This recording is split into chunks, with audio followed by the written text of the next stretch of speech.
Irmão, quando o apóstolo Paulo recebeu da parte de Deus a revelação completa para anunciar o verdadeiro evangelho para o povo, dizendo que Jesus de fato é filho de Deus, dizendo que Jesus é salvador do mundo, dizendo que é através dele que devemos fazer a confissão, crendo de todo o coração e confessar para a salvação que Jesus Cristo ressuscitou, que Jesus é filho de Deus, que Jesus é aquele que está escrito no Antigo Testamento, anunciado pela lei também, pelos profetas, que Deus havia de enviar o Messias para salvar toda a humanidade, para salvar o seu povo perdido, que Jesus Cristo veio buscar e salvar o que havia perdido. Este é o evangelho verdadeiro que o apóstolo Paulo estava falando para o seu povo. Ele realmente, no capítulo 1, em Gálatas, ele declara: se alguém prega o outro evangelho, anuncia o outro evangelho, ensina o outro evangelho, é considerado maldito.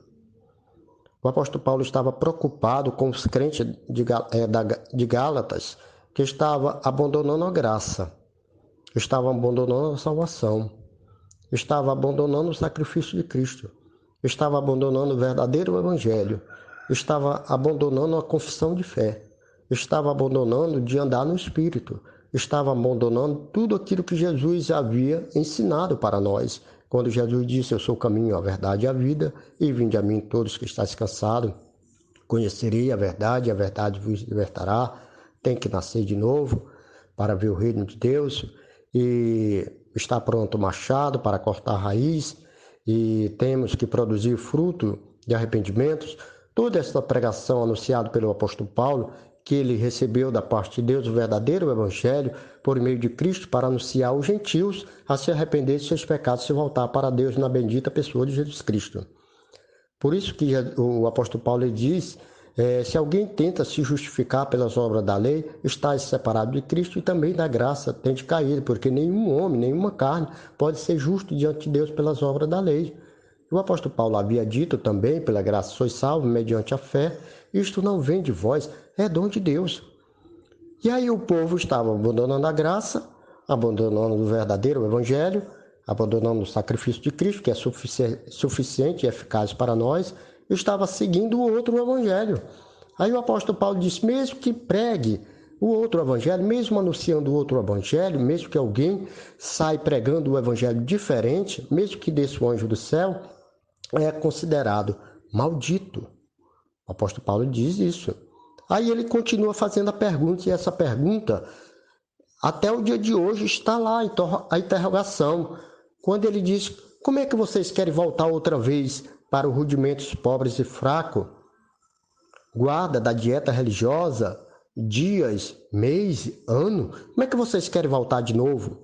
Como é que vocês querem voltar para os rudimentos pobres e fracos? E o evangelho de Cristo? E aquilo que Cristo fez na cruz do Calvário? Se vocês tentam voltar outra vez, significa que Cristo morreu em vão, diz o apóstolo Paulo.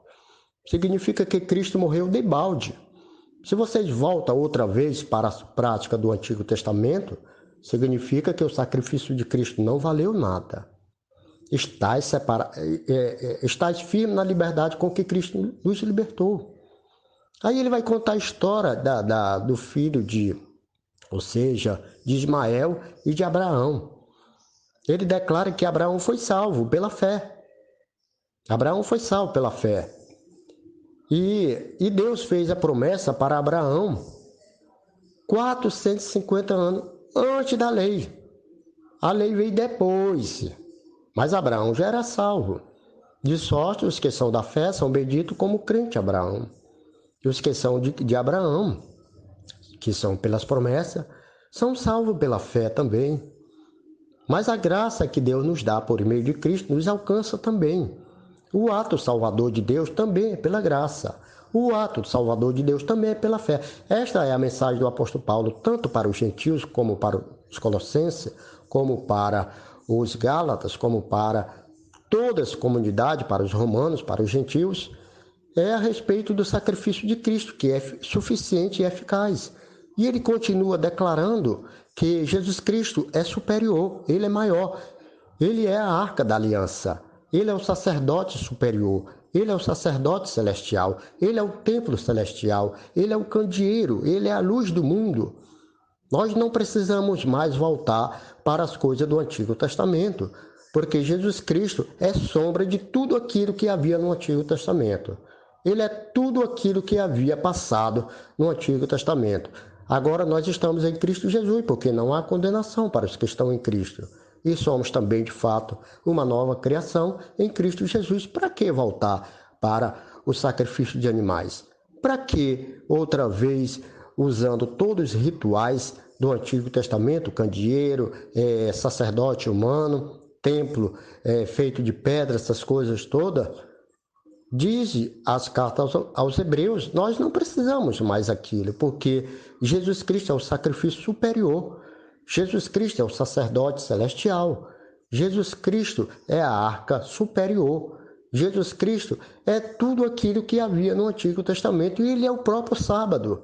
Ele é maior do que todos os profetas, do que Abraão. Ele é maior do que Jacó. Ele é maior do que Jonas. Ele é maior do que tudo aquilo que havia no Antigo Testamento. Jesus Cristo é superior. Agora, para que eu voltar para as práticas ou rituais da dieta religiosa, cerimoniais e outras práticas, festa judaica, sábado, dias, mês e sombras? O apóstolo Paulo considera tudo aquilo como sendo rudimentos pobres e fracos. Amém? Eu vou parar por aqui que o áudio está bem grande. Aqui quem nos fala é o Everton Moreira, aqui no estado do Maranhão. Louvado seja Deus. Eu mencionei apenas só na carta aos Gálatas. Se eu for para a carta aos Hebreus, eu posso deixar uma mensagem bem clara. Amém?